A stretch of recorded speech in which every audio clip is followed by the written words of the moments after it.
Ready? Hotep. Hotep. My name is El-Bey, the host of Civil Alert on WRD. I know y'all heard of the brother Booker T quite a few times on the show, and it's a pleasure to have the brother here. And I'm basically let you take it from here. You know, welcome to the Pearl of Africa, basically. All right. And Hotep. Brother Booker T. Coleman traveled all the way from New York today to share this information with us, like you do also on weekends, you know, on Fridays. When he called into the show, I would like to introduce y'all, Brother Booker T. Coleman. Hotep. Hotep. Hotep. Hotep, brother. I appreciate you. Hotep, my brothers and sisters. It is good to be in Philadelphia. I thank you for giving me this opportunity to be here. As we said earlier, this happened in 1989. This was a conference that they had in Atlanta, and it was called Infusion of African and African American Content in the School Curriculum.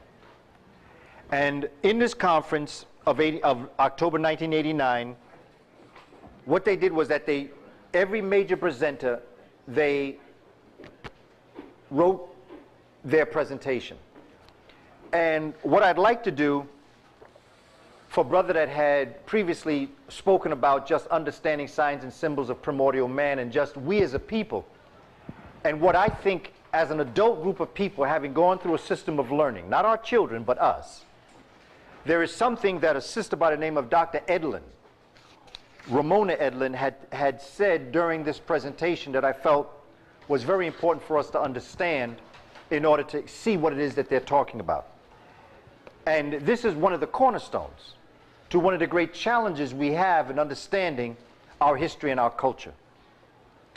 She says on page 43, in ancient Egypt, which as you know was the center of much of our golden age that we can still access, the process of thinking was very different from that which the Europeans have developed and advanced. The Egyptians thought in terms of symbols rather than objects. Now that's a cornerstone to our understanding. Our minds, our children's minds, think in symbols. We are a symbolic thinking people. We are metaphor. Asa Hilliard, who was one of the editors and co-conveners of this curriculum, once I remember said, and I had to look this word up, he said that figurative language was ubiquitous to African thought. And I had to look up that word ubiquitous. Our young people would say it's all up in here. In other words, every facet, in every facet of the atom of whatever is made up, the metaphor is there.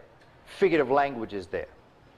When you look at what we've done in English, we have literally changed the structure of the way we speak in order to speak the way in which we think. So that when something becomes so good, and we don't have a word for that thing that's so good, we jump out the box and say that's bad. Our children say that's dope. There are many different ways that we express ourselves in the metaphor. Because if you didn't know what the metaphor for being bad was, you wouldn't understand what it was that we were saying. So that symbols become very important to the African thought process. And that's one of the things that we're trying to bring back to our understanding, that when you're looking at something, so that when you're looking at a book that's entitled Signs and Symbols of Primordial Man, it's not so much the literal letters that you're reading that's going to access the information. Dr. Edlin goes on to say, symbolism is an intuitive means of overcoming the limitations of brain-centered reasoning.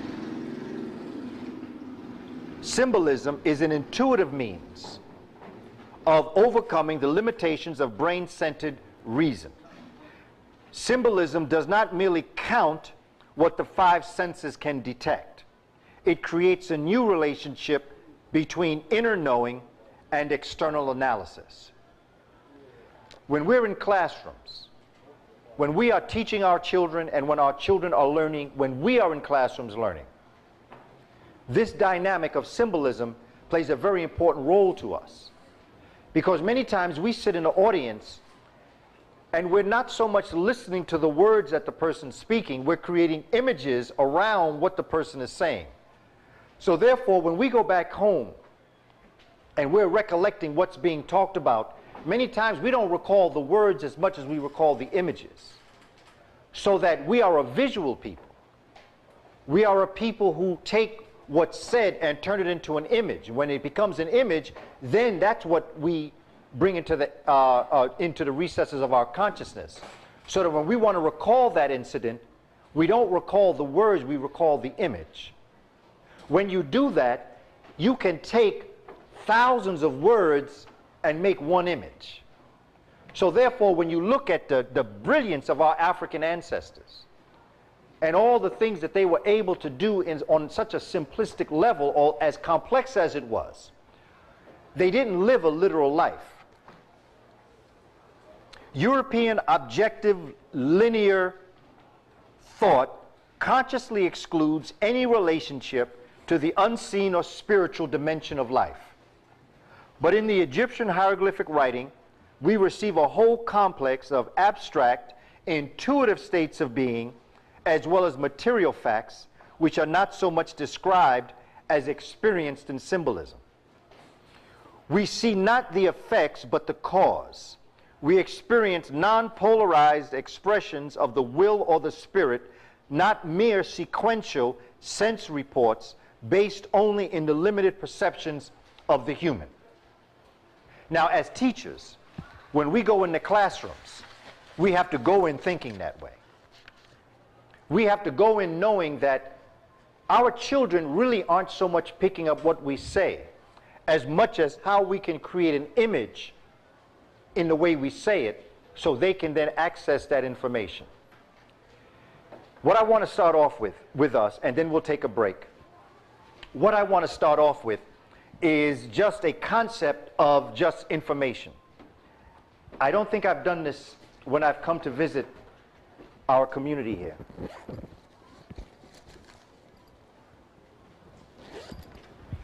We're going to break about 5:45.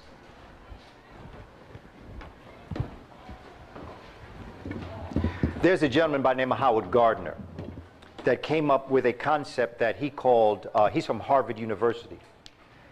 And he came to realize that when people learn, they learn many different ways. Okay, good, I don't need that? Oh, good, okay.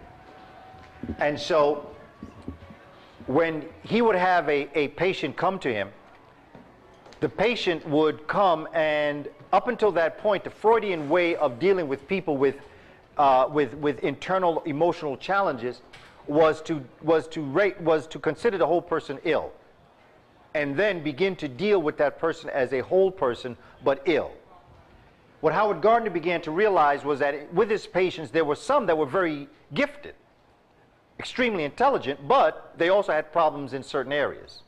So what Howard Gardner did was that he came up with a concept known as multiple intelligences.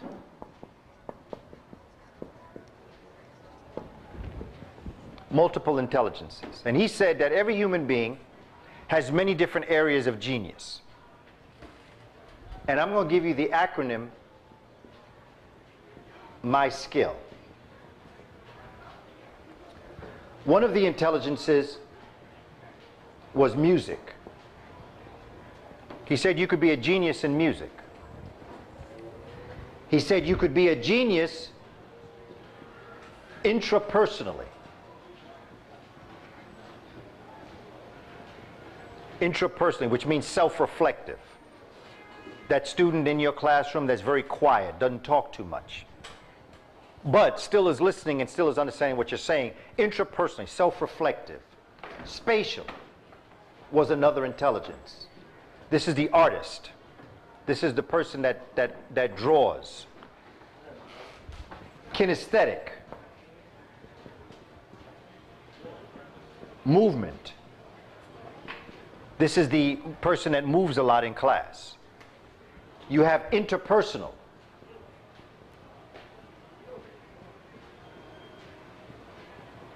Interpersonal means that social person. That's the one that gets in trouble a lot because they're always talking to people in the classroom.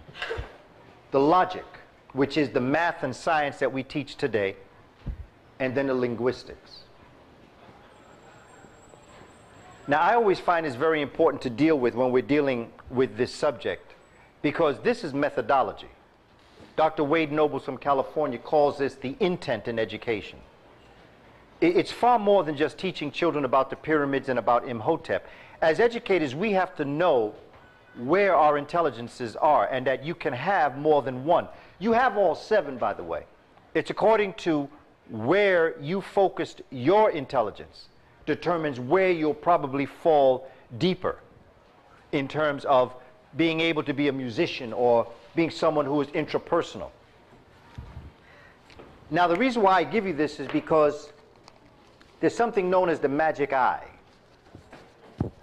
I don't know if you've ever heard of the magic eye before, but the magic eye, and I'm going to ask for these back. But what I want to do, please, if you could just give one and then pass it around there, my sister.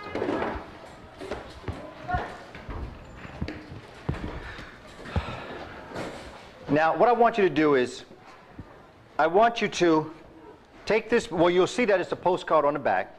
Now, I want you to turn it over and make it so that it's in front of you. The colors are in front of you. And I'm going to tell you something. I'm going to tell you that inside of this picture that you're looking at, there's a picture. And you may not be able to see it. So now I'm going to teach you how to do it.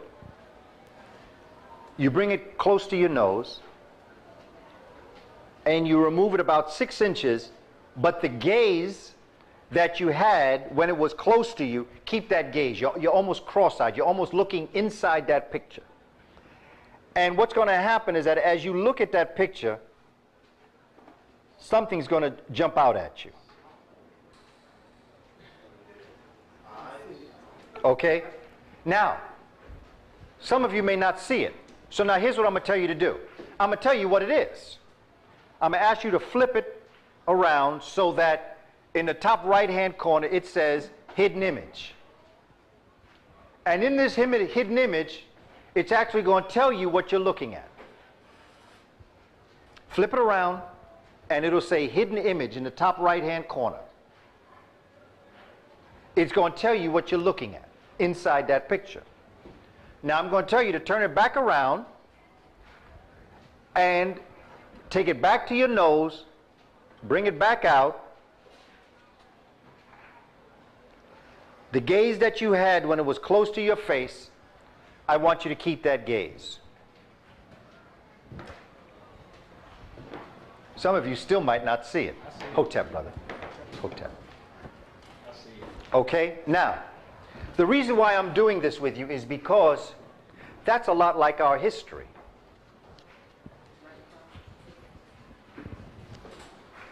For those of us in this class, in this room today, we tell our people about their history and who they are. We tell them about their genius. We tell them about what they can do. And for some reason or other, they just don't believe it. It's very much like this picture, because I told you what the image was. But if you didn't look at it the way you should, you still wouldn't see it. I can teach you how to look at it. I can even tell you what you're looking at. But if you don't take the initiative to have the ability to look at it a certain way, you're not going to see it no matter what. That's the way our people are with our history. This is the way they are with their intelligences. How many times do we say in class how intelligent they are and all the things that they have achieved and all the things that they can achieve? And for some reason or other, we're in a position. Right now, I have brought with me Mata products. Mata is a black business that came from a brother who sacrificed his life. The reason why that brother is no longer with us today is because he was on a mission to create a black-owned business for our community. Mata.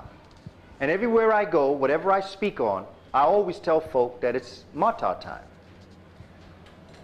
I tell people that they have laundry detergent, that they have fabric softener, they have liquid detergent, they have hand cream, they have soap. And yet, there are those of us who still will go out into the community and will purchase other people's products while we have our own products. I will tell them, not only do we have an African-American owned company, but that the products are better than the products that you get at your local supermarket. But there are some of us who will still go to that supermarket in order to get those products, despite the fact that there is a way that, economically speaking, we can move our people ahead. So that is right in front of us. So there has to be something to this, that we are willingly, we volunteer to keep ourselves enslaved. When you're dealing in the classroom and we're teaching our children, we should walk into the classroom with these multiple intelligences. For example, I have a young brother or a young sister who has been taught rate times time equals distance, okay? And in this rate times time equals distance, please, brother, not doing too well, having a problem understanding the rate times time equals distance. In other words, thank you, brother. A train leaves New York City at 12 noon, is heading towards Philadelphia, is scheduled to get into Philadelphia at 2:30. However, in New Jersey, it stopped. How much quicker will it have to go in order to reach its destination at 2:30 on time? That's rate times time equals distance. The rate that the train travels times the time that it travels determines its distance. I have a student in my class, I give a test, and out of 10 questions, they get 9 wrong. The teacher of the class says to the student, "You failed. You don't understand rate times time equals distance." The young man feels kind of frustrated, upset, goes out to the basketball court and starts to shoot hoops. Pretty soon, in his frustration, he starts to focus and he gets net ball. In other words, that whoosh, it don't touch the rim, don't touch the backboard, it just goes straight in. Well, for that young player, that young brother, to be able to do that, this is the basketball court, basketball, and this is the brother. He's throwing the ball, it's going in the hoop.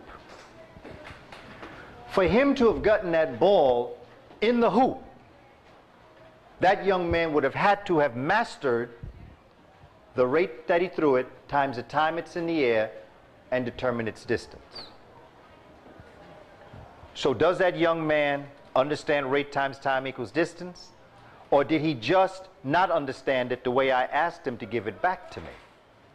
He does understand it. In fact, not only does he understand it, he understands it very well. In fact, not only does he understand it very well, but he can actually take the principle and bring it into motion. When this young man starts to use the backboard to go in, now he's added geometry, because now he started doing angles.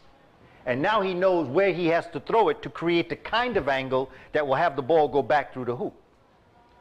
So now he knows geometry. He knows rate times time equals distance. He knows, in fact, not only does he know it, he being it. He literally is taking that formula and he's being that math. So that the kinesthetic intelligence would say to me, if I was in a classroom, I want to take the coach, the basketball coach, the gym teacher, and the math teacher, and I want them all to come together. And I want them to do some staff development on how each of them can help each other and that young man and woman in classroom do their mathematics, because they're doing math on the basketball court. Every gym is a math laboratory, and every math laboratory is a gym. I have made basketball courts in my classroom, and I've taught math. When you're dealing with baseball, you're dealing with all sorts of math, percentages. You're dealing with physics in terms of watch. And not only that, but you got to watch that ball very closely, because the batter who's watching the pitcher throw that ball has to see that ball coming at him or her at a particular speed to know how to angle that bat to hit the ball so that it'll go either as a home run, or even when you simply bunt the ball, you've got to know principles of physics. Because if you bunt it wrong, you're going to get out, and chances are that person on third is going to get out too. So that the fundamental principles of the intelligence of that young man in the classroom is there. So that if a teacher understands multiple intelligences, he or she can use these intelligences to teach the children in our classroom. I have a situation where I have a student, and the student, I'm teaching fractions. Student is not doing too well in fractions. In fact, the young lady, out of 10 questions, she gets 8 wrong. And the teacher says to this young lady, you know, you don't understand fractions, and you failed. So in her frustration, she puts her headset on, and she goes out, she starts to sing. She sings Alicia Keys. She sings word for word, note for note. This young sister sounds good when she sings. Well, that young lady could not even have started that song without a fraction, because she got to know if it's 2/4 time, 3/4 time, 4/4 time. Music is nothing but the manipulation of mathematical principles. In fact, every musician is a mathematician, but every mathematician is not a musician. Reason why I'm saying this is because long before we get into the content material of our history and our culture, as educators and as parents, we have to know that every bathroom and every kitchen is a science laboratory. And if you want to help your child in science, just let them help you cook a meal or wash a dish, because you're using principles that teachers teach children in science class. So that in our schools where we have, well, let's even move out of the school, let's say we have people who are homeschooling their children. If we start to implement certain principles of education in our home, automatically they're learning things that they need to learn. So I want to start with the multiple intelligences, and I want to start with us understanding, first of all, what education is. And when I read that piece by Dr. Edlin, I wanted us just to understand what it is that we're doing when we learn. Why are we in the classroom? Why are we spending this time in the classroom in the first place? Our ancestors would have told us that we're in the classroom to learn. Our ancestors would have told us that we're there for consciousness. And I'd like to show you something. When we go to school, we learn basically something in the arts and the sciences. And in about 5 minutes, I'm going to have to make my way to my car and move it before I get in trouble. And I'm going to have to go over to Whole Food. What I want to do is I just want to tell you that science equals knowledge. Applied. That's what it represents. Knowledge applied. You are applying knowledge. You're using knowledge. Science is knowing. As we call the Creator all-present, we also say all-knowing. And all-knowing we say omniscient, all-knowing. So scient is all-knowing. So science is knowledge, is knowing, and the patron in Kemet was the ibis bird that was called Tehuti. Later, Tehuti was called Thoth, and of course Thoth is where we get the word thought. Okay, when we track that word down. When we study in school, we study what is called the arts and sciences. And our brother, George G.M. James, says in Stolen Legacy that the object of studying was to liberate your car, your spirit, from your jet or your body. And the more conscious you became in life, the lighter you became, and therefore you could liberate upon death. Your spirit literally came out of your body and you became one with the ancestral line. So now this is where we get the idea that from liberating your spirit comes the liberal arts. Okay? See, fundamentally, I believe we should start here and build up. Because I can always come back and talk to you about Egypt. I can always come back and talk to you about the Moors and about the Dogon. But I want us to start from ground zero. And ground zero is, why are we in the classroom in the first place, and what's the purpose in life? And when we look at that, we see that this society breaks it up. See, we used to have 3 sciences. It was called the spiritual sciences, the physical sciences, and the social sciences. Okay?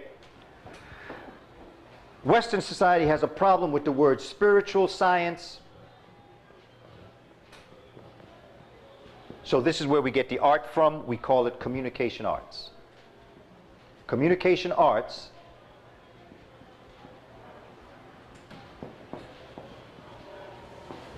is the African spiritual sciences. Now what I'd like to do is I'd just like to stop here and be able to move my car, come through Whole Food, and then come back. I'm going to pick up where we left off and where we take.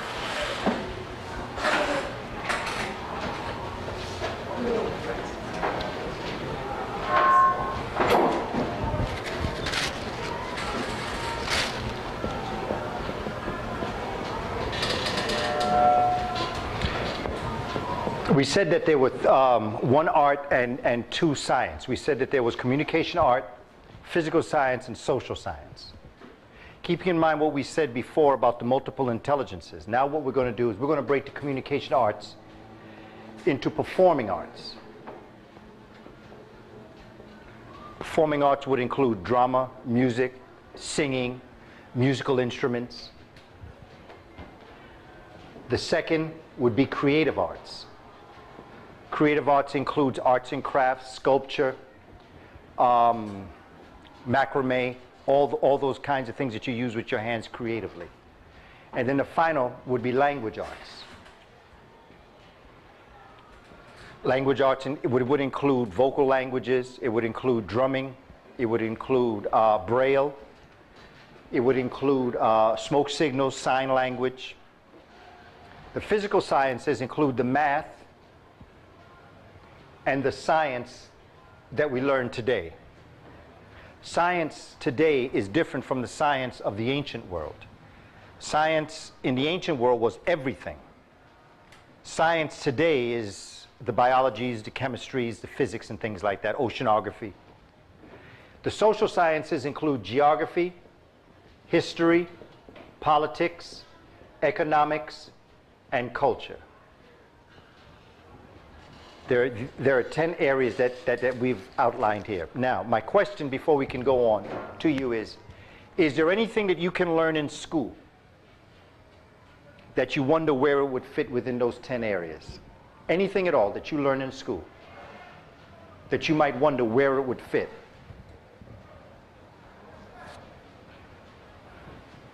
Please. English. Where would English fit? English in the terms of learning English as a language. Is that what you mean? Well, actually, I was thinking about English as far as when they're teaching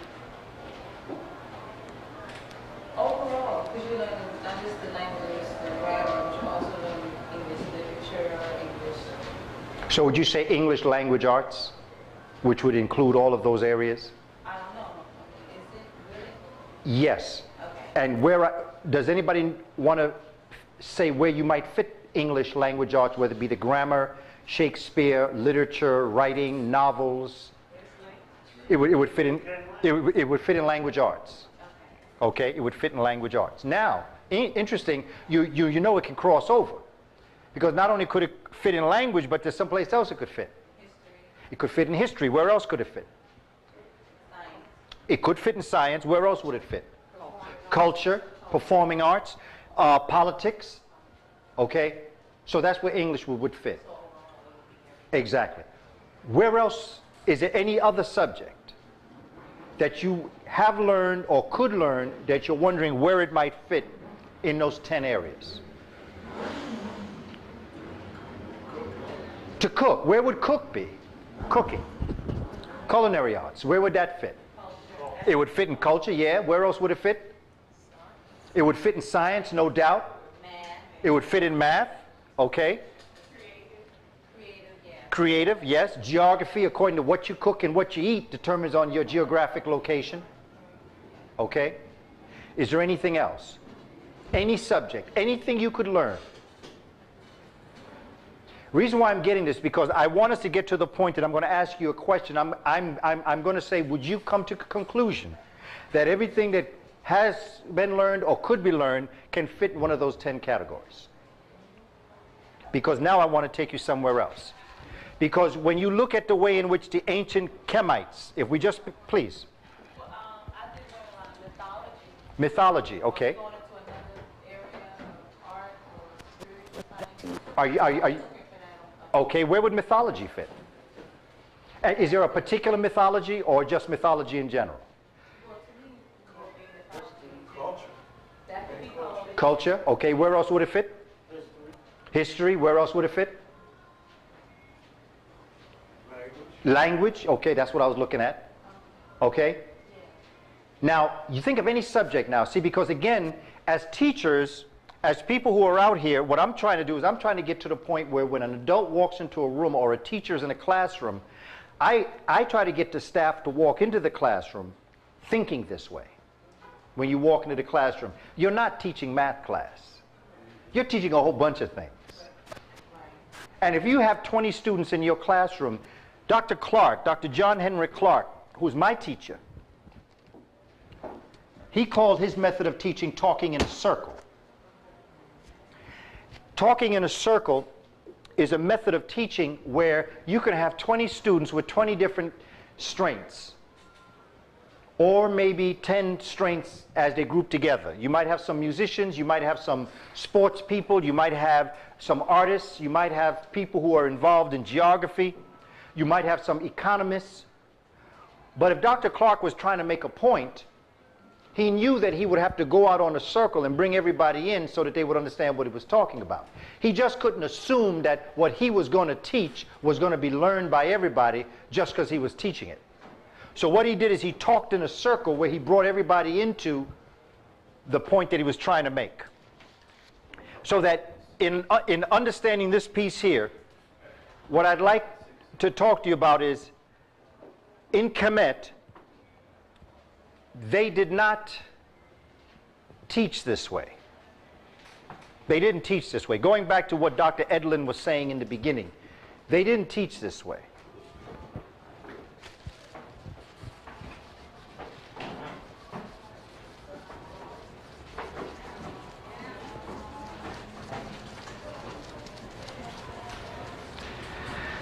Remember the multiple intelligences that we did. And remember the arts and sciences that we just did in terms of those 10 subject areas. Now I want to show you something. I want to give you some new numbers. New number symbols. Okay?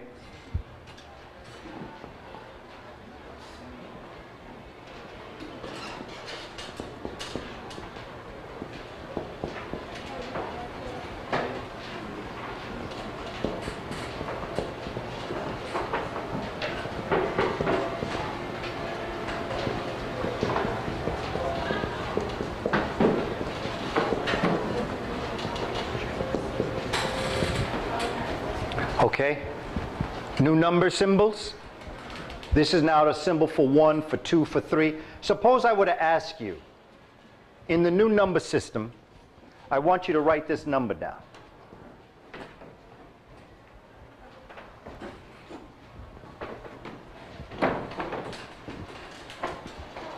From what you remember about these numbers, how do you feel about those new numbers? Could you write those symbols down? The 4, the 8, and the 1. If you had a photographic memory, you could. When I first saw this, I couldn't. So I'm going to jump right to there and let you know I couldn't. See it?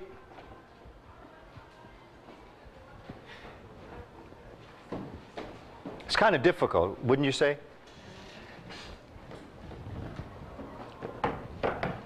Suppose, before I did that, I told you this.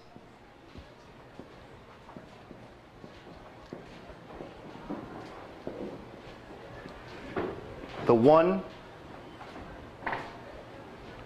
the 2, the 3. Suppose I had given you that tic-tac-toe figure first, and then asked you to give me the numbers. Would you have been able to do it a little bit easier than you could have the first time? Why? Because you already know, you have a concept of how that looks. I gave you a whole picture. And for you to draw back the 4, the 8, and the 1, the first thing you thought about was the whole, and then you withdrew the individual from the whole. European education, because they weren't around when the whole picture was first done. Hello, my sister. This is how we learn. Remember the subjects that we broke up? Please, sister, you want to come on in? Come on in. The subjects that you learn, this is how we learn them. We have math class, and then we have biology class, and then we might have gym class. We then might go and have a special reading class. We might have arts and crafts. We might have physical education. See, what has happened in our classroom is that Western civilization has broken up our day into these subjects. But the way in which African people would teach is that they would have taught, the Kemetic way of teaching is to teach the whole, and then to ask you to draw out of the whole the individual subjects. So that when they taught pyramids, they didn't teach pyramids just as history, they didn't teach it just as math, they taught you the whole abstract concept, like what Dr. Edlin was saying, in terms of the symbolism. And then out of the symbolism, our mind draws out those individual units. So if you want to know something about math and the pyramids, we could have drawn that out. As opposed to just giving us a math class, the whole conceptual framework would have been taught first, and then the questions, the consciousness, the genius would have then come out of these areas. This is why I'm saying, even if they were to teach African and African American studies in the Board of Ed, they wouldn't do it right. Because the methodology of teaching is so radically different symbolically than it is linearly. So that when our freshman children are sitting in high school class, they'll be taught this linearly. But they need to see the whole picture, and the only way to do that is for us to take over our own educational system, and that's the bottom line. So that now that we have these pieces, I want to build something else on top of this. Because the way I'm teaching you, the way I'm talking to you now, is the way in which Professor Clark would have talked to us in a circle. When you go and you get your master's degree, you, yes, please, brother. So how does that work to their advantage, that method of teaching, and to our disadvantage? Well, I'll be very honest with you. It doesn't work to anybody's advantage. Their children suffer by this as much as ours. Make no mistake about it. European American children are suffering and suffocating in ignorance. Make no mistake about this. They may have special things in their neighborhood. I don't know where it is in Philly, but in New York City, there are special pockets might be next time. No. of peoples of European descent who have very special advantages. They get the very best of books. They get the very best of computers. They get good technology. I'll give you a story. I worked in a school on the east side in Manhattan that had children of African American descent who spoke Spanish or English, French and Dutch, all from the Caribbean and from the United States. A small pocket of them in this rather well-to-do European American dominated school. They asked me to come in and do some staff development. While I was there I was working with the teachers, but school was going on. At the end of the day, when my staff development was breaking up, parents were coming to pick up their children. And this school went up to the 8th grade. There were 8th grade parents meeting with the administration of that school, telling the administration, I'm not having my child take the state test. They boycotted the state test in New York State, the affluent communities. I'm just giving you an example in this particular school, but throughout Scarsdale, Hartsdale, upstate New York, affluent communities of European American parents would not allow their children to take the state test, and this is why. You see the multiple intelligences piece that I was talking to you about? That's an African model. That's nothing new. African folk have been teaching this way in ancient Kemet and amongst the Dogon and in Lounga in Central Africa, in South Africa. This is a method of teaching. It's called apprenticeship, by the way. That's our apprenticeship, is teaching in multiple intelligences. You find out where your gift is and you align yourself. You love to make shoes, you align yourself with the cobbler. If you love bodies and biology, you align yourself with the community doctor or the nurse or the midwife. Whatever area you like, By the time you're 16 years old, the community has identified your strength, and that's where you're going to go and study. It's called apprenticeship. Nothing new about that. But here's what happened. In New York City, they started to adapt this model of multiple intelligences that was first done by Howard Gardner, who was a psychologist, a psychiatrist, an educational psychiatrist by the name of Thomas Armstrong. He said, you know, that's interesting, because if that's true for counseling patients, that's also true for children in classrooms. So Thomas Armstrong took multiple intelligences and applied it to education. The affluent, rich communities with the money decided to embrace this method of teaching their children, knowing that the ancient or the modern African way of teaching is as applicable today as it was 5,000, 6,000 years ago.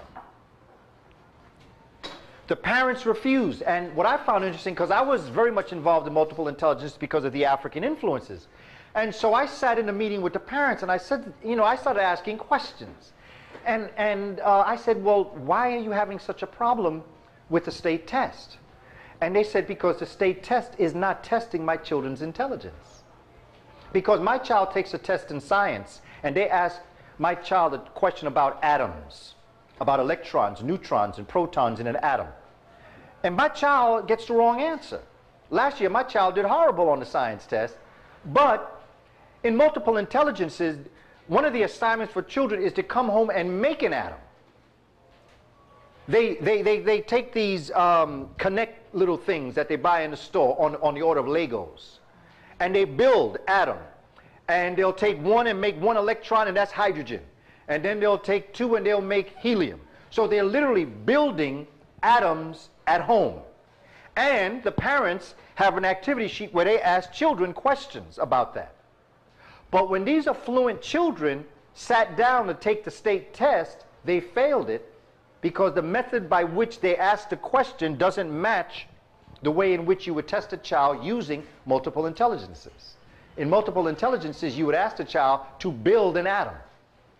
When you sit down and you ask a child how many electrons go around a carbon atom, if a child cannot come up with the answer 6 and mark it down properly, they're going to get that answer wrong.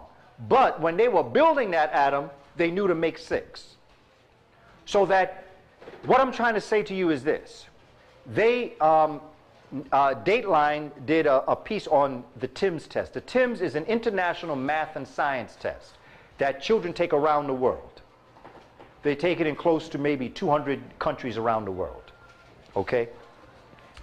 In 1998, there were only 12 countries in the world that did worse on the TIMSS test than the children of the United States. And these children were the children of European descent. So that this educational system is devastating for all children. This method that we're talking about is good for all children. But children of African descent who think in symbols, this is an advantage for. But when you think according to your 5 senses and cannot get out of your 5 senses, breaking things up into individual areas is the best way of learning.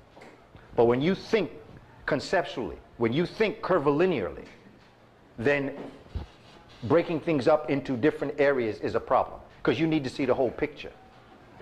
And basically what I find in many learners, not just African learners, but all learners, but particularly us, is we learn curvilinearly.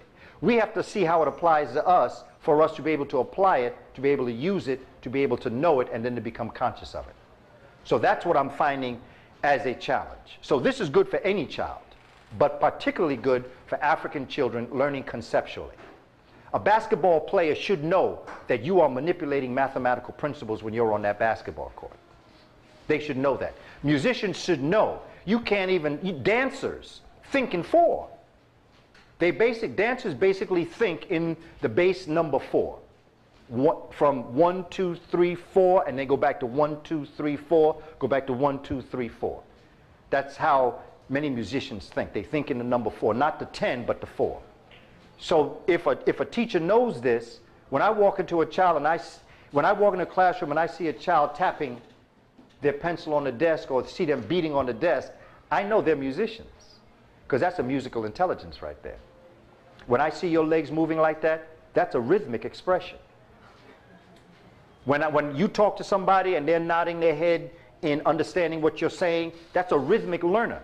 They're learning by nodding their head as you're talking. They're assimilating the information, and that's how they learn. If you were to stop them from doing that, there's a chance that they would start to become static in their learning. The same way for many of us who use our hands when we talk. A lot of our linguistical expressions come through our hands. If you were to extend this out, this becomes dancing, and then dancing becomes a whole nother piece. And so that what I'm advocating is that this African-centered curriculum is far more than just learning your history. It's about learning science and math and physics and chemistry and all those different areas up there. Did I answer your question, my brother? Because I want to show you something. See how we broke all those up? Now here's, in ancient Kemet, what they did. When you are in graduate school, you write a thesis at the end of your work, and we're going to, it's called a thesis paper, but we're going to call it a grad mag. I like to work in acronyms. Acronyms help me learn. Just like my skill was an acronym, grad mag. Graduate magazine is like a thesis paper. Our ancestors in ancient Kemet broke things up according to what they called the quadrivium and the trivium. This is what the Romans got. That's a Roman words coming from an African experience. This is called a quad, meaning 4 subjects, quadrivium, and a trivium, 3. These are basically the 7 liberal arts. Remember how we broke those things up amongst all those subjects and all the things that you learn in school? Well, here's how the Kemites learn things. The G stands for grammar. They learn grammar. What do you think the R stood for? Grammar is basically, grammar is the manipulation of your words. Grammar, it could include syntax, lexicon, accent. It could include punctuation, all of that. Say again? Close. Close. There was an RH. Okay? It's the manipulation of language. After you speak it, close. Rhetoric. Rhymes is close too, but it's rhetoric. Rhetoric. Okay? Rhetoric. That's what they taught. After you learn the words, you create the structure of the words, and then you start to play with the words. You start to move things around. You start to move meanings and background and context of words. Okay? The A. Close. Close. Close. Arithmetic.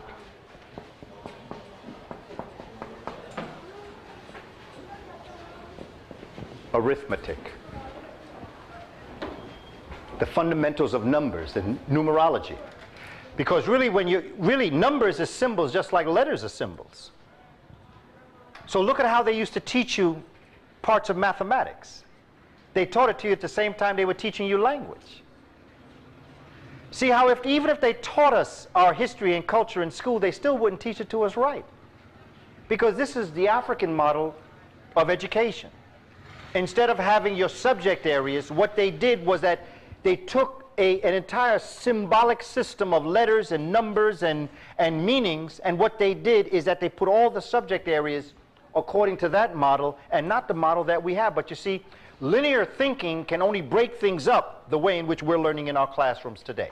With a math book, and break the math book up, and you have the arithmetic, and you have addition, subtraction, multiplication. You know when you multiply, you divide. When you do a multiplication table, you're automatically doing a division table. When you do an addition table, you're automatically doing a subtraction table. When you're doing one, you're doing the other, which goes back to the law of polarity. It goes back to twinness amongst the Dogon. So you're automatically doing it. It's already the yin and the yang. It's already all of that already. So that when we learn on that level, so our wave of learning comes this way and not what's happening in our classrooms today. It's not that our children are illiterate, it's that the teachers are illiterate to the manner of teaching to the children that they're teaching to. And you can't really blame them, because even us, we didn't learn this way either. We didn't learn this way. We learned the same way that we're trying to teach our children. And then the final is the law of opposites. I mean, this is when you have one thing and you just take that one thing and you turn it over to the other side. Dialectic. Dialectic. This is the quadrivium. This is the 4 subjects that when you went to school, this is what the 42 books of what they say Hermes was made from. The 42 books of the priests were built teaching this way, using these subject areas that we know today to be grammar, rhetoric, arithmetic, and the dialectic. This is how they taught, this is how they learned. Now let's look at the trivium. Very interesting. The M stands for music. What do you think the A stands for? Close. What science is closely aligned to music? In fact, it's almost one and the same.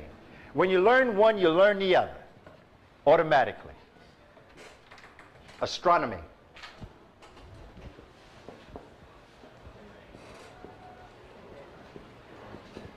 And the G. Music, astronomy, geometry.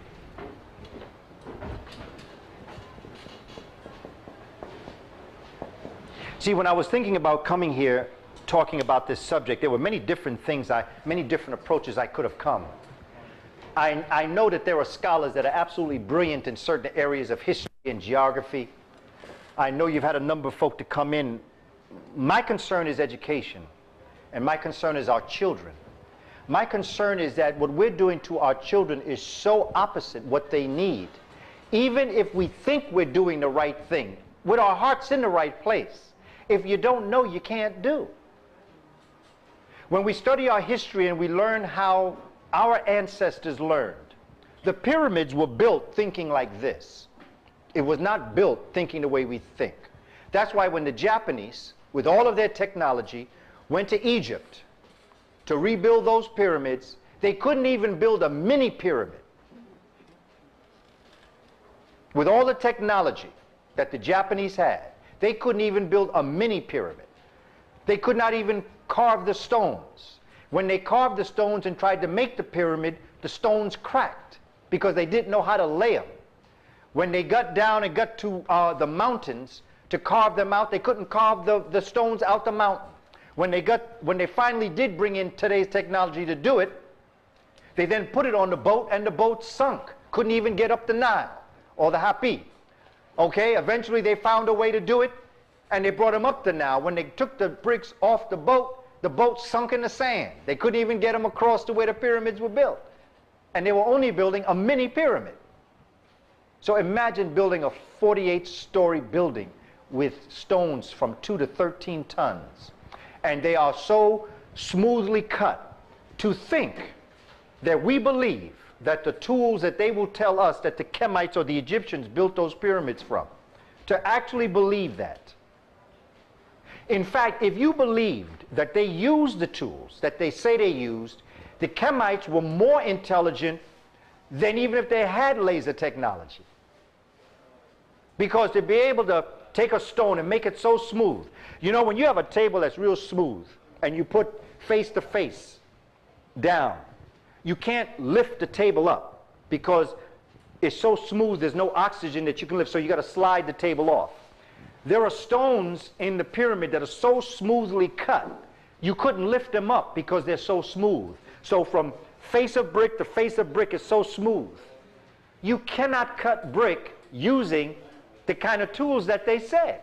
They said they used dolerite and they would freeze it and then heat it and then crack it. You would crack almost every stone that you tried to build. So when you're dealing with 2.5 million stones, and that every one of those stones is between 2 and 13 tons, it's very dangerous to think that what they're telling us our ancestors did, we did. Our ancestors were thinking on a different level. And that's not happening in our classrooms today. That kind of thinking is not happening in our classrooms today. Hotep, my sister, come on in. It's not happening in our classrooms today. They're not thinking this way. They're not doing the things that they're saying. And we're going right behind them believing what they're telling us about our ancestors. They cannot build the way they built when they built those pyramids. And that's because the way in which they're thinking is not there. In the school that we have in New York, it's called the Per Ankh, it's the House of Life. We begin by teaching the Kemetic origin of the universe. We teach astronomy. And because most people, I've learned over the years that people will attack you when you start to teach this, what I use is a primary source. The primary source that I use is called the Shabaka stone. The Shabaka stone today is in the British Museum. It's item number 498. There are 2 horizontal lines in hieroglyphs, and there are 62 vertical lines that go up and down. When I taught this class a number of years ago, there was a brother by the name of Nelson Ford who was an artist. And Nelson went home and he drew this picture. This picture is an artistic, spatial, visual view of what the Shabaka stone is saying. This stone is a scientific text. It's an astronomical text.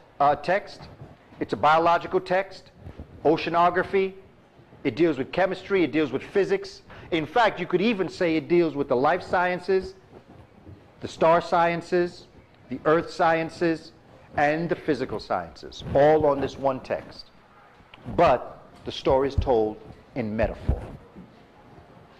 And up until when I started to decipher this stone, it was said that this was an ethno-religious stone. This is not an ethno-religious stone. This is a sacred script that tells of a sacred science. Because we as a people cannot separate the sacred, the spiritual, from the science or the secular. We can't do that. Our minds start thinking schizophrenically when we start to split the two because they're one and the same. Now, there is a gentleman who has since transcended. His name is Carl Sagan. And Carl Sagan had a program. And the program was called Cosmos. And in this Cosmos, he discussed, what he did was that he took the Big Bang and he made it a point of departure for what would become the life history of the cosmic universe. Now, what's interesting about this, when we talk about where do we begin? Well, let's just look at this calendar. What he did was that he broke it into a great cosmic year. He said that the first moment of January 1st, which is when in New York City the ball comes down and in 10 seconds it hits. Okay. Well, that is equivalent, when that ball hits the ground, that is equivalent to the Big Bang. And the entire 12 months basically is 1 billion years each going across here. During the first 2 months, January and February, coming up out of this grand explosion or this atomic revolution, you have coming up out of this one seed, the Dogon called Kessee. They called it Potolo, the smallest star. You have superclusters. Now, we just had the 4th of July, where they had all those fireworks. And I kind of tell the story looking at fireworks. Imagine a fireworks exploding. That one firework explodes. It sends out maybe 100 little starlights. Those starlights explode. Those starlights explode. So that basically is what you have happening here. From that one seed, there are millions of superclusters that come from that one seed. Then from the superclusters exploding, clusters come. From the clusters exploding, you have galaxies. From galaxies exploding, you have stars. From stars exploding, you have planets. And then on these planets, particularly our planet, you have life. The Shabaka stone tells this story. It tells it methodically, starting not only at the moment of the Big Bang, but our ancestors were so brilliant, they dared to philosophize as to what existed before the beginning began. And they call this state of being, they called it the Nun, the void. It was water. It was what science today called hydrogen in the very beginning. To get more information on this, I encourage you to read Dr. Sheikh Anta Diop, Civilization or Barbarism, chapter 17. He deals with this concept of the Nun. It's revolutionary in thinking, because when we stop and we say to ourselves, which is what I wrestled with in the 80s, I wrestled with this concept. We had conferences and debates about this question. When a culture studies its culture, where does it begin? Some people say, well, you begin, well, unfortunately with us, we started with slavery, so you know how much trouble that is. So that's a big problem. Hello, my sisters, how are you? Hotep.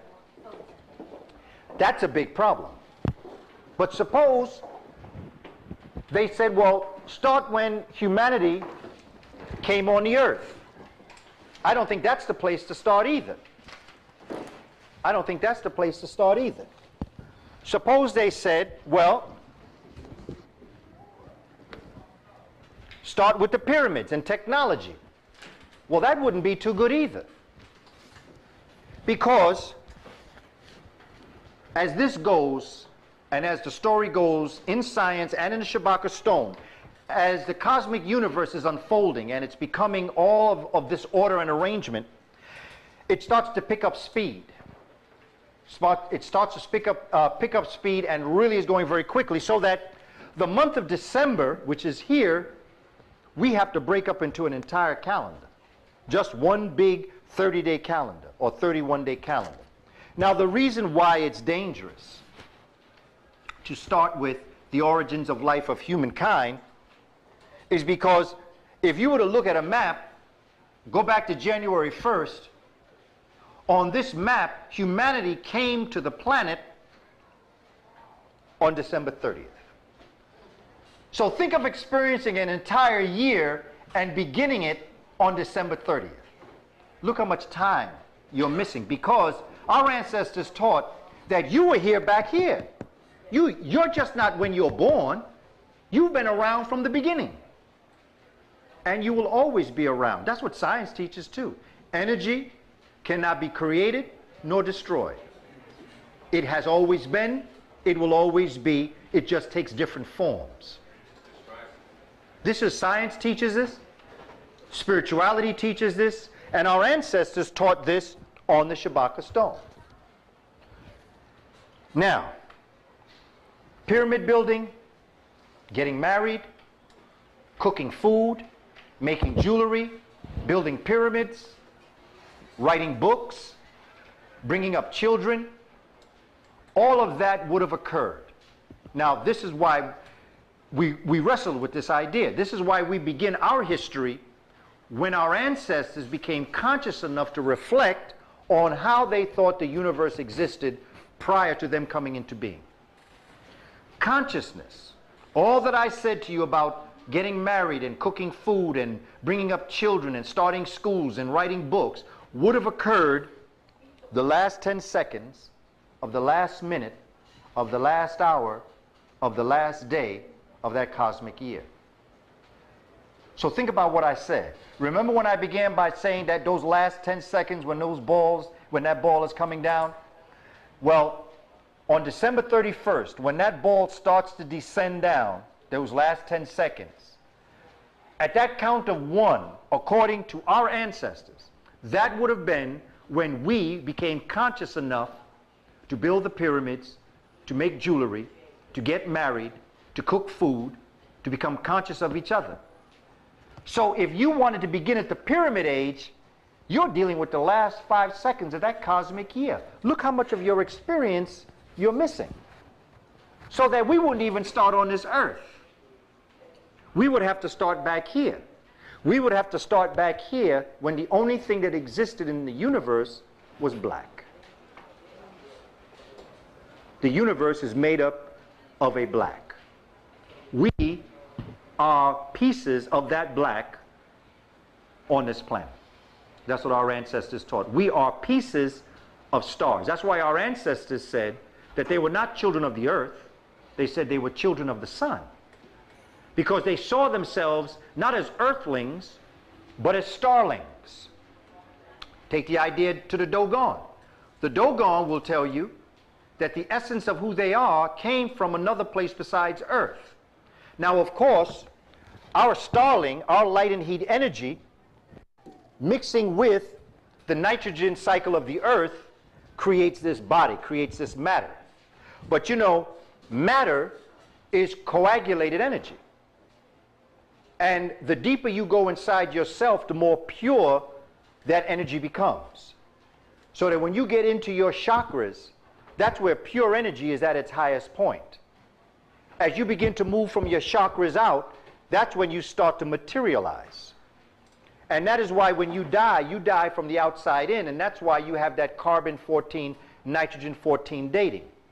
So now you can see a lot of what we're talking about. In certain ways I've used the word Africa, but in many ways I haven't, because this curriculum that we're talking about is about consciousness. Plants were meant to be green. Humans were meant to be black. And the further away the plant gets from the sun, the more albinoid it becomes. The more this African or this dark complexion individual moves away from the sun, the more albinoid it becomes. The lighter the eyes, the straighter the hair. This is just a reality of what we're facing as a people. And so what we've got to do now is get into these classrooms and begin to teach our children the realities of who they are as a people. We have to teach subjects such as the Dogon. The Dogon took Kemetic information to another level because they had more information on Sirius, the Sirius star system. And the Sirius star system is believed to be what we evolve. You know, like the Earth revolves around the sun, it is believed that our sun revolves around Sirius, and Sirius revolves around, and that revolves around something, so that we are constantly in motion. We're constantly rotating and revolving around things and moving at astronomical speeds. Say that again, brother? Oh, yes, man. There's no doubt. You can feel it. Everything. That's one of the laws. You know, when you go back into the book, I encourage you to get a book called the Kybalion. Kybalion. There are 7 principles of the universe, and one of them is the law of vibration. Everything vibrates. Nothing stands still. We may think we're sitting still, but we're vibrating right now. We are vibrating at atomic levels. So quickly we can't see. Our Earth is moving at astronomical speeds. The sun is moving at astronomical speeds. And we're constantly moving. And this is what our ancestors were talking about in the Shabaka stone. This is not new. The work of Albert Einstein, our ancestors were aware of the speed of light long before Einstein. They were aware before Max Planck of the quantum theory. And it's not a matter of superiority or inferiority, it's just a matter of primacy. Our children are taught that they have not contributed anything to this civilization. And when we start talking about what we've accomplished, they start calling that a feel-good curriculum. But the bottom line I've often said is that had you not created such a feel-bad curriculum, we wouldn't need a feel-good curriculum to neutralize all the negativity that you've put towards us. And what I tell children is that, you know, I bought a powerful dictionary, big dictionary. And I just tell them, look up the word black. And one of them just look up the word black. And everything that follows the word black is bad. And then I say, look up the word white. And everything that follows the word white is good. And I say, what happens when we call ourselves black people and white people? What happens linguistically and psychologically to our minds when we take that word black that in this society has made it to be everything bad, and we ascribe it or we say it to ourselves? And this is what our children are experiencing in the classroom in so many different ways. We have to look at melanin. We have to study melanin. When you study melanin, it is equivalent, well, let me put it to you like this, because this is what I tell folks. When people tell me that that they study pre-med, when they tell me that they study biology, when they tell me that they study anything dealing with zoology, I ask them, what about melanin? If you can't tell me anything about melanin, if you're studying organic life and you don't know the role of melanin, it is equivalent to studying auto mechanics and you're never taught the role of gasoline in a car. Because gasoline is to a car what melanin is to organic life. And the reason why that is because of carbon. And carbon, when it coagulates on the planet, it's black. Carbon, as Dr. Diop teaches us, if you were to extract melanin from the skin, it would be a blue-black inky substance. That's what melanin would look like. And this is not a figment of an imagination.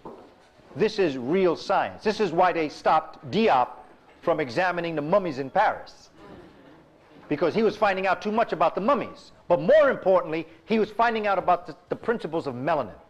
Melanin is a molecule. What's important about melanin is not that you have it, because everybody has it. If you didn't have melanin in your eyes, you wouldn't see. If you didn't have melanin in your ears, you couldn't hear. If you didn't have melanin in your bones would become deformed. If you didn't have melanin in your organs, they would not function. So you have melanin all over. Peoples of European descent, people of Asian descent have melanin. It's the production of melanin that's important. That's what's important. And a book to read about that, there are two books to read that I would recommend. One, of course, I go back to where I first got the information. Well, I'm going to give you a couple books.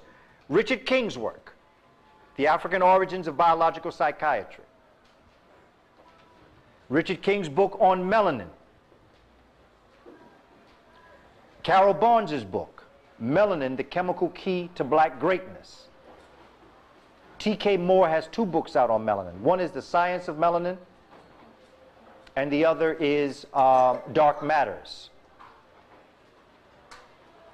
These are, and of course, the sister who I realized what she was saying after Richard King, but I remember she was telling us about melanin before I knew Richard King, and that was our good sister, Dr. Frances Cress Welsing. Melanin is part of science. It's part of astronomy, it's part of zoology, it's part of oceanography. We have to understand the role of the Moors. Our children have to understand the role that the Moors played in history, who they were.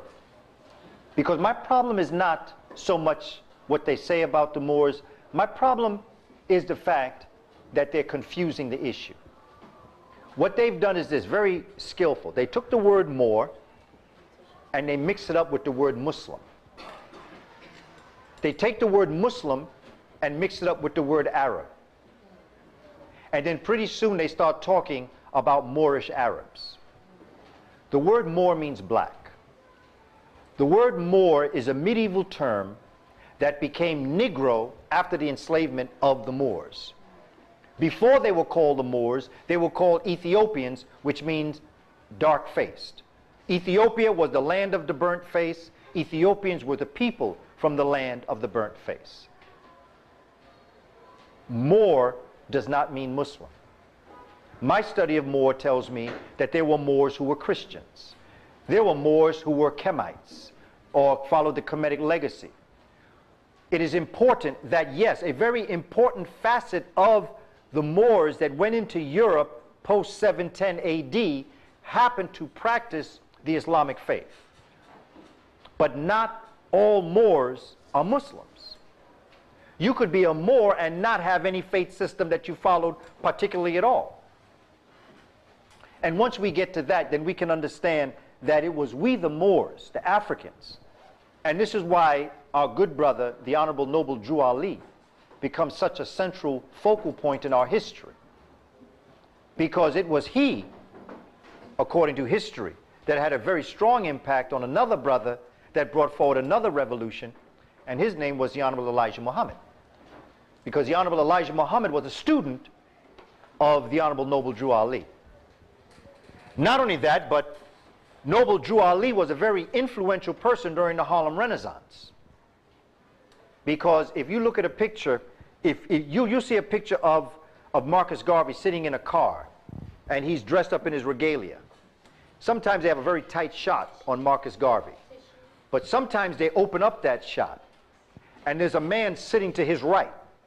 That man sitting to Marcus Garvey's right in that picture is the Honorable Noble Drew Ali. I've seen it. You've seen it. Yes, sir. If you get that bigger picture in the car, sitting next to Marcus Mosiah Garvey is the Honorable Noble Drew Ali. Honorable Noble Drew Ali had a very important role back in those days in terms of the formulation of African people becoming a nation within themselves.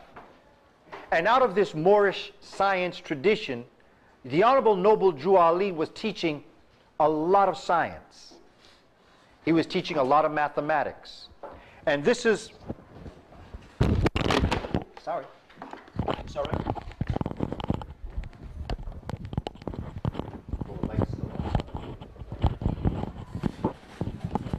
This is why this book that this brother shared with me is so important.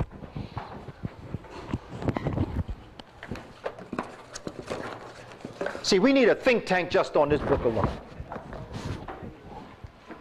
It's the biography of Noble Drew Ali. I am so happy and so relieved, I should say content, that somebody took the time. The brother's name is Elihu, I just want to make sure, Elihu Pleasant Bey. And I appreciate this brother taking time, the exhuming of a nation, where it talks about the Noble Drew Ali, because he was a fundamental piece to our existence in the beginning of the 20th century. It's something that we have to start looking at as a people, and we have to start answering very important questions about what we should be teaching our children and how we should be teaching our children, because we're not teaching them properly. Our intentions, we have the best intentions, but if the methodology is not there, the Moors used to teach. See, the Moors were the libraries, were the collected libraries of all ancient wisdom up until that point. And the Moors of their time took this information and took it to a higher level. To think that Africans brought into Europe sidewalks, streets lit by lamps for miles that you could walk. To think that the Moors were able to control the flow of water so that water could flow into your home where you could get both hot and cold water. That they could build according to the wind systems so that you had air conditioning in the warmer weather and heat in the cooler weather. This is what the Moors brought in. The Moors brought in strawberries and lemons. They brought in different ways of eating. They brought in the idea of eating in courses. They started the first musical conservatory in Europe. The first musical school was created by Moors. Almost every major university was created with people sitting at the feet of African people. And some of them became so smart that they moved from Spain and France under Alphonse X and moved to England. And they started the universities that we today call Oxford and Cambridge. Some of these people from Oxford and Cambridge became so smart they came to these new colonies and they started a college that's called King's College in New York City. And now we are so proud to say that we are some of the first people to attend Columbia University, yet we don't know that we built Columbia University. This is a part of our history that's totally lost. And that is because, as Charles Seifert, who was an expert on Ethiopia, said, a people without knowledge of their culture is like a tree without its roots. People can sell you anything if you don't know who you are. And this is what's happening to us. I know that there's a brother by the name of Listerville Middleton. He passed away, a young ancestor at the age of 50, but he wrote a poem that I always read. And at the end of his poem that he wrote called On the Origins of Things, he says, minute by minute, hour by hour, as you lose your history, you lose your power. So sharpen your eyes and tune your ear so that you know what you see and understand what you hear. And as a people, it is not that we've lost our history, it's that we've forgotten our history. We don't know how great we are. We don't know the things we've done. And we don't know that there was a short-statured man down south that literally saved America. Now I'm going to tell you a couple of things about this gentleman. Then I'm going to tell you a book to read that will tell you a little bit more about him. We don't teach this in our history class. We don't teach that there was a little short-statured African man that was the hero, the one hero of World War II. He, and he alone, beat the Nazis. He was the reason why Hitler went down and Japan surrendered. He was the one that brought a whole new world order, because rubber was in the Axis powers. Rubber plantations were in the hands of Germany, Japan, and Italy. And there was a man by the name of Henry Ford from Ford Motors that gave this short-statured man that used to wear a carnation in his lapel money to be able to build artificial rubber from plants, of which he did. And when George Washington Carver was able to make artificial rubber, that's what put wheels on the Jeeps and put wheels on airplanes that dropped the bombs that ended World War II. If it wasn't for George Washington Carver, this health food explosion wouldn't exist. He's the mastermind behind soy. He's the one that created soy. Crayola crayons can thank him for all the different colors of the crayons. George Washington Carver. George Washington Carver went out in Alabama into the countryside and stayed out there for 7 days and came back with 52 inventions. And when they asked that brother who taught him, he said the plants taught him. And they made fun of him. And George Washington Carver simply looked at them and said, well, you tell me. I was out there alone. You tell me who taught me. And they had to stop razzing him, because who did teach him? Now, again, going back to the African tradition, when George Washington Carver said the plants taught him, we know he wasn't talking about the way in which we teach. Plants weren't talking to him. But when you're so in tune with nature as that great Pharaoh was, that you could simply look at a plant and know its purpose on the planet, that plant is teaching you something. Please. I'm loving this, first of all. Hotep, my sister. But as a former teacher, Yes. and thinking about children who are in the classroom, because that's your major concern, Yes. and it's mine too. Even if they know their history, what's more important to them, just the fact that we have to have this forum, isolates our children. And they don't like that.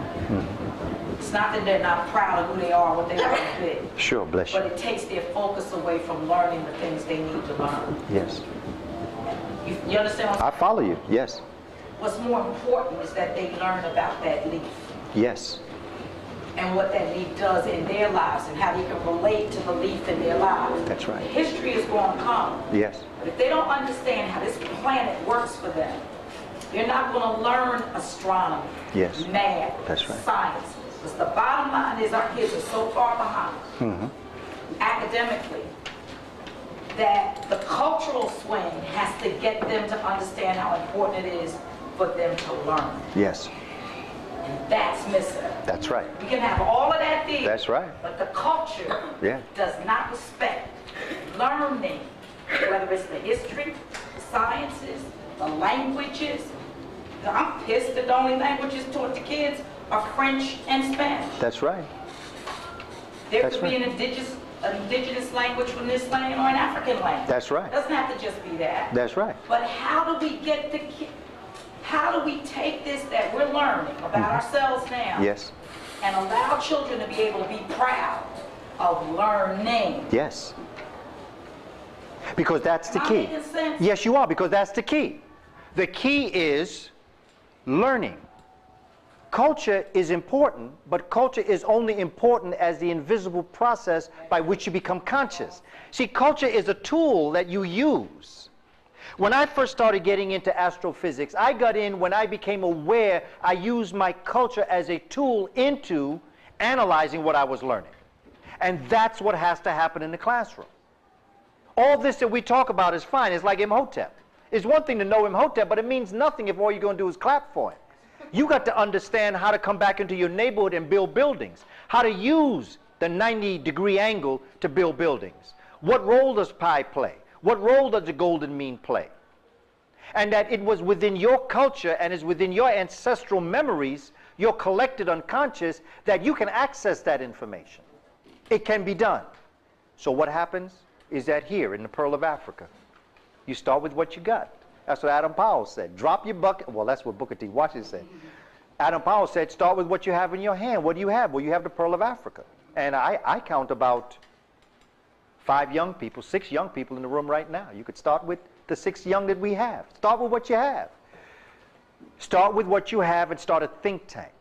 We don't need a new organization. We don't need a new religion. That's 2 things Dr. Clark said black folk got enough of. But whatever organization you belong to, bring this information back there. Start a little study group within that organization. Have our children get back to nature. What you're talking about, the leaf. Have them grow something in their house, whatever it may be. My question to you is, do you have power? Okay. If you have power, if we were to close down the Whole Foods and the Pathmarks and all the stores, where would your next meal come from? If you could say, I am self-sufficient, I have a little garden in my back where I got some cucumber and tomato, you got power. But if they close down your food stores and you can't eat, you don't have no power. I don't care if you have all that money on stock market. I don't care what you do on Wall Street. If you cannot feed yourself, you don't have power. I know 2 sisters that work in nutritional staff in the Board of Education. They have a little house in the Bronx. They got a little garden in the backyard. They grow tomato. They grow cucumber. They grow a little scallion. Those sisters got power. I know principals that live in apartments. They don't have power. Because all that money, Native Americans said, how long do we have to go before you know you can't eat money? Agriculture, going back to the land. Do you know there are farms down south that are going under because they don't have hands to work the farms? Wouldn't it be wonderful to start camps where we send our children to the farms of the south to help the farmers in the south take care of their land? Teach them how to do the land. Teach them how to plant. These are things that we have to do for our children, because that's really what all this comes down to. What is that leaf? What is the power of this education? You got to understand power. And Dr. Clark said if education isn't about empowering the student, it ain't an education at all. All education has to be about power. And so these are some of the things that we have to start looking at in terms of developing our schools and what we want to do for our people. It has to be the application of knowledge. The Moors used to say, if what you learned you can do nothing with, you wasted your time learning it. You have to be able to know what to do with what you're learning. Our children are learning things only to pass the test. And after you pass the test, then you can move on. They give you a license. But you know what's frightening is that the great majority of people I know that have had car accidents had a license. The great majority of doctors I know that lost their patients on the table had a license. Almost every lawyer I know that lost a case had a license. Because you have a license don't mean that you know what you're doing. It just means you sat in the classroom and was able to go through certain steps in order to get to a certain point. And so that this is what you have to start to begin to look at and start to develop for our people in our classrooms. Last night won't be the last time I was on Civil Alert. I will continue to come and speak to the Philadelphia family. And if any of you are in touch with the Board of Education, and if I can support in any way what Sister Jennings, what Sister Dungy, I think, say again, Sandra Dungy Glenn is doing, anything I can do, I will definitely support. Whatever you're doing, I will support. But just know that this is the beginning.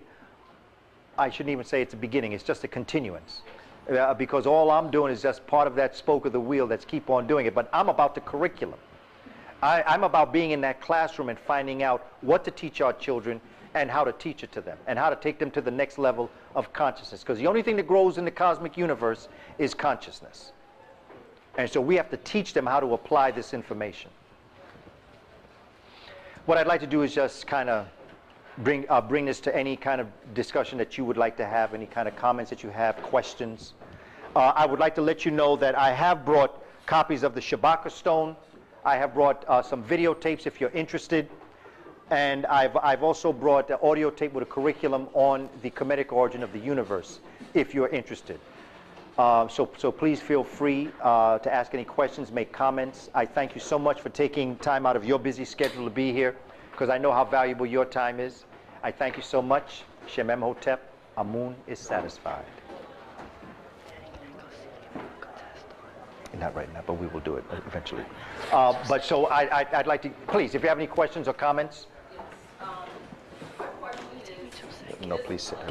what, or not the discipline that we take that day, what is your approach for getting children to,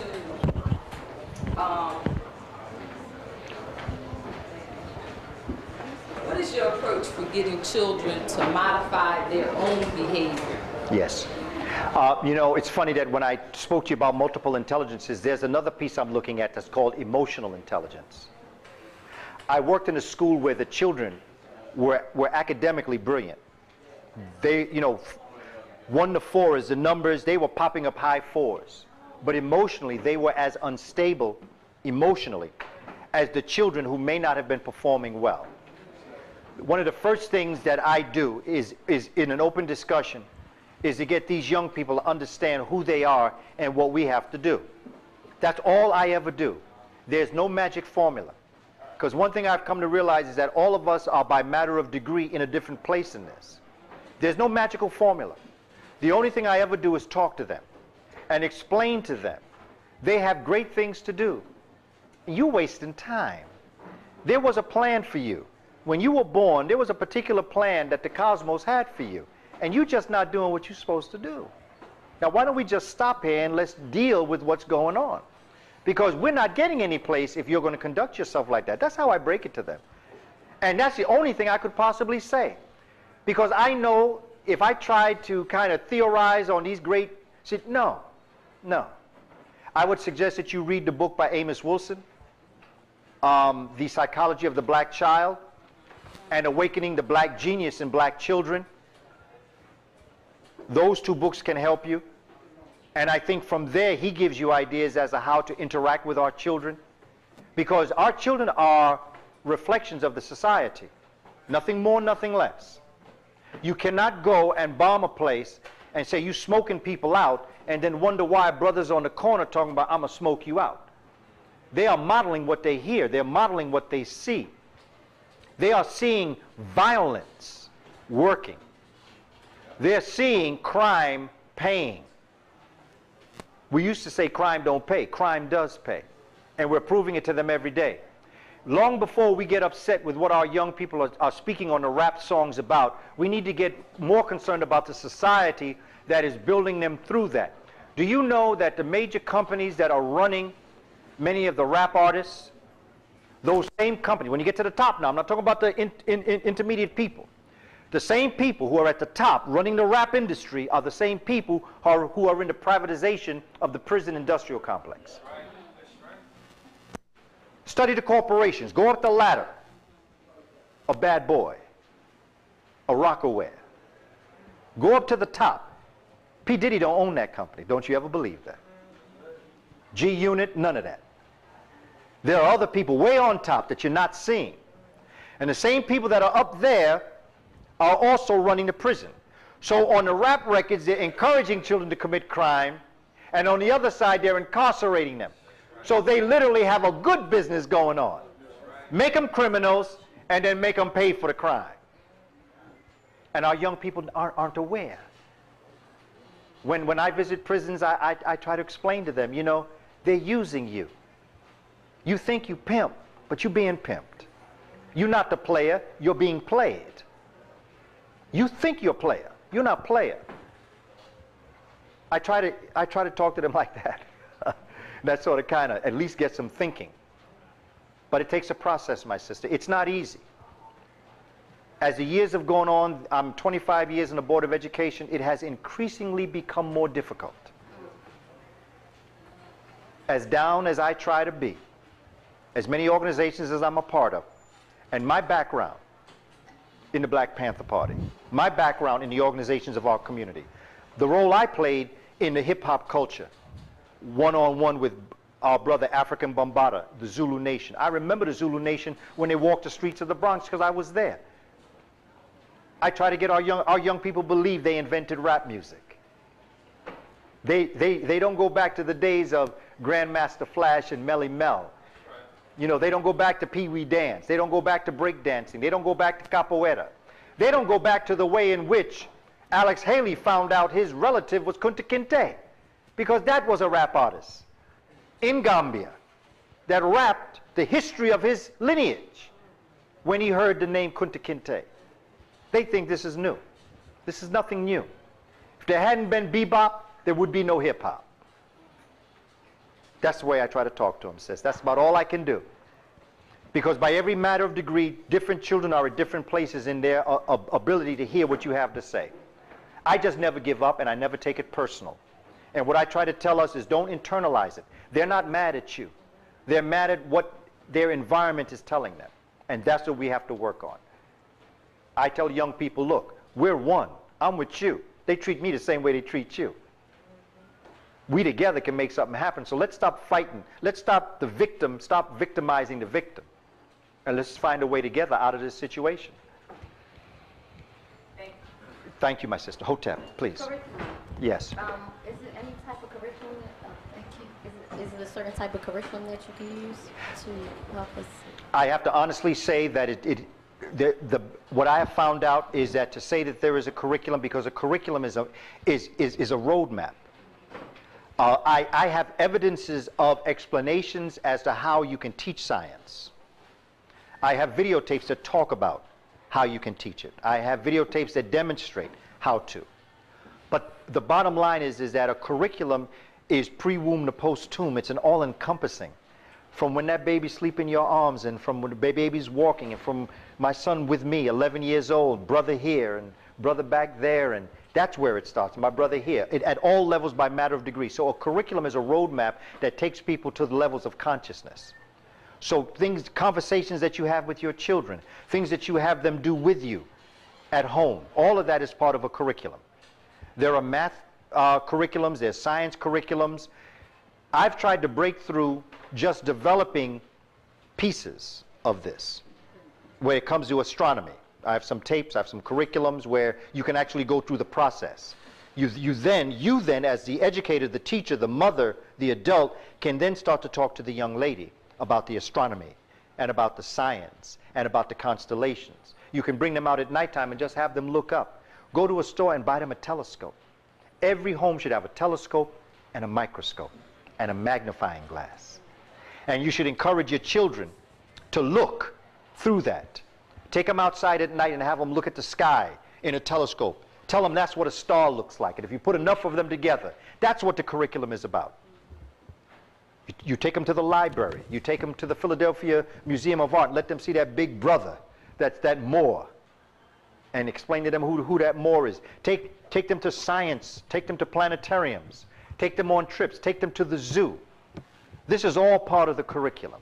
It's all encompassing. What our society will have you believe is that there are books you can buy because they want to make money. And I have to be honest to tell you, there are books you can buy to help you help them. But a curriculum is a living spirit. There's no book that can teach you the living spirit. Just make sure your children are always with you when you're experiencing great things.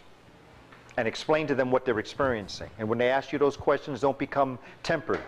When that why, just answer why. Because that's a spirit that's coming up out of them. To African people, it wasn't terrible twos, it was terrific twos. I worry about a child that doesn't ask the question why. That's the child that will be abducted on the street. That's the child that will be abused and will never tell you as your mother or father that there's someone on the block that keeps touching them every time they pass that corner to go to the store. I'm worried about a child that will not ask the question why. It's not terrible. It is wonderful. Just answer the question.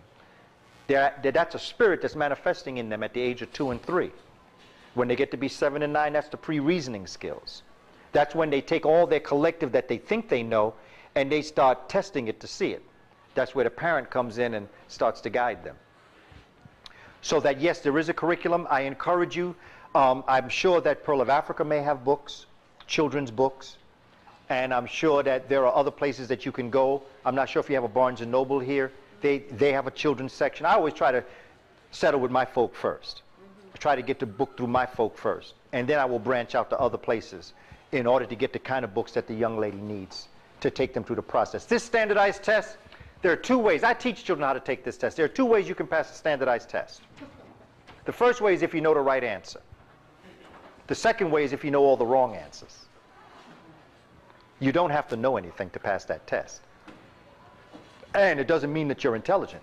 It just, in fact, say again? I said it means you're a good tester. Yes, and your enemy, when you sit down, is not what you know. It's the time they give you to know. So what do you have to teach children? Time management.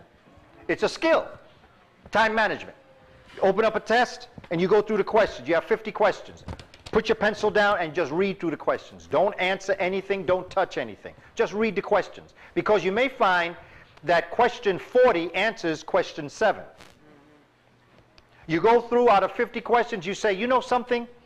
I know the answer to 35 questions. I know 35. Now, if you take every question as you go, you may never get to question 50 because there are going to be questions that's going to stump you. But if you go through that test and you say, you know, I know question 1, 2, 3, 8, 9, 10, 11, 12. I know 35 answers. 10, I'm going to have to think about. I think I know. 5 is going to give me a real hard time. You go back and you answer the 35 that you know. That's pretty good. 35 out of 50, not bad. And let's say it takes you 15 minutes. Let's say it takes you 10 minutes to read all the questions. Then let's say it takes you 15 minutes to fill in all 35 questions. Well, now you just spent 25 minutes. Let's say you have an hour. You spent 25 minutes, and now you know you have 35 answers right. That's very good on a test. Now you go back to the other 10. That's going to give you a little bit of trouble, and you wrestle with them. You have 35 minutes left on this test. You spend 15 minutes wrestling with those 10 questions, and out of those 10 questions, you get 7 right. Well, that's not bad. Now you're at 42 out of 50. And now you get to the 5. That's going to give you a hard time, and let's say now you know 3. Although they're difficult, you know the answer to 3. You may work it out. Now, out of 50 questions, you got 45 right. And now you got 10 minutes to spare, so you go back around and you start with what you may have had a problem with. It's a strategy. Time management. And as many times as I try to get children, don't touch your pencil until you go through all the questions. The first thing they start doing is they just... I once took a test, and the teacher used to always say, read the questions, read the questions. One time we took a test, and me being a hard-headed knucklehead, I thought I knew it all. I just started answering all the questions, and question number 40, if you've made any marks on your answer booklet, you just failed the test, because I told you, follow directions, and I told you, don't answer the questions. See, if I had read it first, I would have known not to answer. That was a test that I never forgot, because from that day on, I've always kept my pencil down when I take a test, and I just read the questions. It's what I call introducing yourself to the test. These are things that you can start to do. You can start to teach your young people how to do that. You can go to Barnes & Noble, and you can start to get the standardized tests to teach them. They could even start bubbling in is a skill. They can start to do is just bubble in their name. Just get an answer sheet and have them do from A to Z with circles, and just have the young ladies bubble in her name, bubble in her address, bubble in her phone number, bubble in a sentence. That's how they can just start the skill of bubbling in. These are little things that you can start doing to get them to a certain point for them to master. Because this standardized test, this is low-level thinking. We have to get them past this. I hope to come back to be able to fill in more questions and deal with more.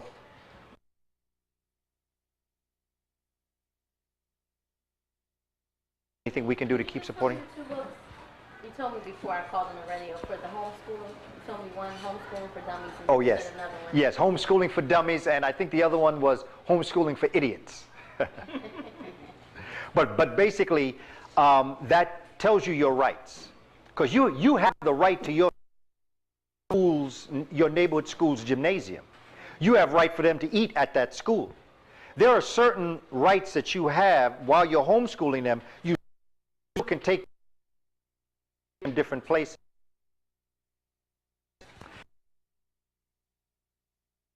And then, of course, keeping these kind of dialogues going, feeding you the kind of information that you can then go back and teach your family this information. And always remember, wherever you have water, class,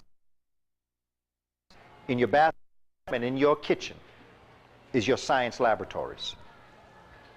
Please. There's also, if you live in Pennsylvania, there is a virtual homeschool. You can go online, register your child, and they will provide you with. Okay. I think it's one month. Someone will come out to take the child on field trips.